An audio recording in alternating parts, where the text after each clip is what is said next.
Good evening and welcome to another installment of the New York Minute Sports Show. And I've got the 8 reasons why the Yankees shouldn't sign Cody Bellinger. It's New York Minute Sports. It's New York sports for New York nuts. Don't forget to like. Don't forget to subscribe.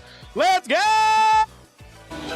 It's New York Minute Sports. Well, there you have it, folks, and welcome to another installment of the New York Minute Sports Show. Breaking news with the New York Yankees. A report came out today that Cody Bellinger is asking for $37 million a year and for 7 years. This would make Cody Bellinger the 5th highest paid player in all of Major League Baseball. And the New York Yankees would be making a monumental mistake by signing Cody Bellinger, and I'll tell you why. First of all, he is not worth it at all. This is a terrible free agency market. Trust me, I just looked on the internet for 2 hours, and there's nobody but Harrison Bader out there to play the outfield. But that doesn't mean that you need to overpay for a guy that isn't really worth $37 million a year. In the top 20 contracts in baseball, he would rank 18th in the best player out of the top 20. Look at the list. The only players that he's better than on that list is Anthony Rendon and Nolan Arenado. Anthony Rendon because he chose to stop playing baseball 5 years ago, and Nolan Arenado just aged out and is making a serious amount of money. Now, the projected stats for Cody Bellinger is 20 to 25 home runs, a .260 average, 88 RBIs.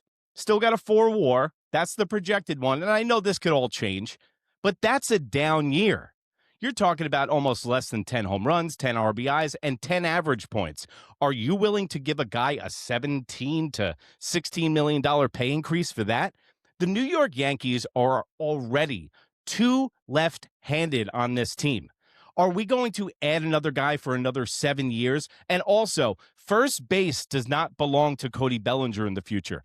Yankee fans and fans in general need to get this out of their head. First base is Aaron Judge's in 2 years, maybe even a year. That guy with that frame at 6'7" and the weight that he is cannot play the outfield consistently, getting into his high 30s. So first base is going to be his. So I don't want to hear Cody Bellinger is going to be playing center field for this team in 7 years from now.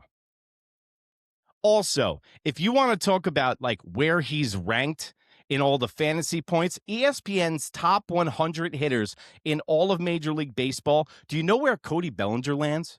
He's 70th. And if you don't believe ESPN, I'll back it up. MLB fantasy rankings, okay? This is done by you want to talk about nerds taking over baseball. You want to talk about knowing baseball? Go ask a fantasy baseball player. 162 games. That's unbelievable. Some people can't even keep up with fantasy football. These guys do every single game. And where they have Cody Bellinger ranked in all of the positional players in all of Major League Baseball, they got him ranked 60th. 60th. Not 20, not 15, not 18. So you're going to put Cody Bellinger as the 5th highest paid player in all of Major League Baseball when he ranks 70th and 60th. And also, he's going to go down next year. Guys play well in a contract year. And also, he had somebody by the name of Aaron Judge protecting him in the lineup. Also, he doesn't want to be a Yankee. I know this sounds terrible to the Yankee fans, but we have to wake up in reality.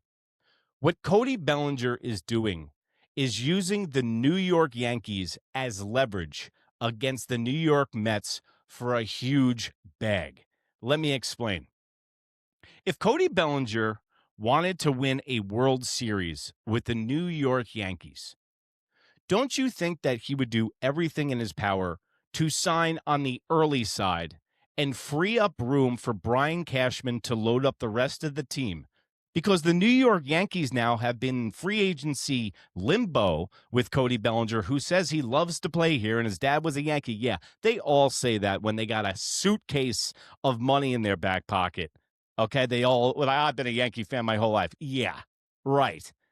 So Cody Bellinger is using the New York Yankees as leverage, and I'm telling you, the juice ain't worth the squeeze. This can't be desperation moves. We can't just want a player to get a player. Does he fit the New York Yankees? Absolutely, guys. Does he have a 4 WAR? Absolutely. But guess what? He was only 28th in wins above replacement in all of Major League Baseball. He doesn't even crack the top 10 in any metric. I'll repeat, he doesn't crack the top 10 in any metric. So Cody Bellinger, like I said on the other show, is holding the Yankees. He's not even holding the Yankees hostage anymore. He's holding them up in a full-blown bank robbery. And the New York Mets, we live in a different time zone now as the New York Mets. It used to be that the Yankees would use other teams for leverage and then give them the bag. Now the Yankees are getting used and guys are going cross town. Did we want Devin Williams? No. Did we want Luke Weaver? No. Did it hurt? Yeah. The reason Cody Bellinger was such a beloved Yankee is because the guy was only making about $21 million last year. That's why. He's a quiet guy. You don't hear much from him, and he does play a hell of a defense. He's a ball player. I got it. But he ain't a Juan Soto. He isn't Aaron Judge. He's not even a center fielder. He's technically a left or a corner. He's a corner outfielder. That's it. So now the Yankees are stuck here. They've given him 2 contracts. What is going to pop up in Cody Bellinger's head that makes him want to be a Yankee in the next, 4 days? Is he waiting for Kyle Tucker's contract to go down? Maybe. Now Bo Bichette lost his mind, and he's asking for $300 million, which is insanity. But now what I want to talk about is not the problem, but the solution. And that seems like what we have to do in every single offseason now. It's the Yankees pivot. It's becoming a thing. We had the Juan Soto pivot the other year. Now we got the Cody Bellinger pivot. And I think I got some moves that we can make that might be able to match the production of Cody Bellinger. And mind you, all these moves are just going to get the Yankees back to where they were last year, a second-round exit in the playoffs. And yes, I believe when this full staff of the pitching staff is fully healthy, we are the best in all of Major League Baseball. I will say that. But now, let's say Cody Bellinger is a goner. I think he's going to the Mets, guys. So Cody Bellinger is a goner. What are the New York Yankees now going to do? It's easy. Run with the young guys. I think what we do as Yankee fans is we are in a win now mentality. It's World Series or bust. George Steinbrenner implemented this on the fan base. We accepted it. We adopted it. Guess what?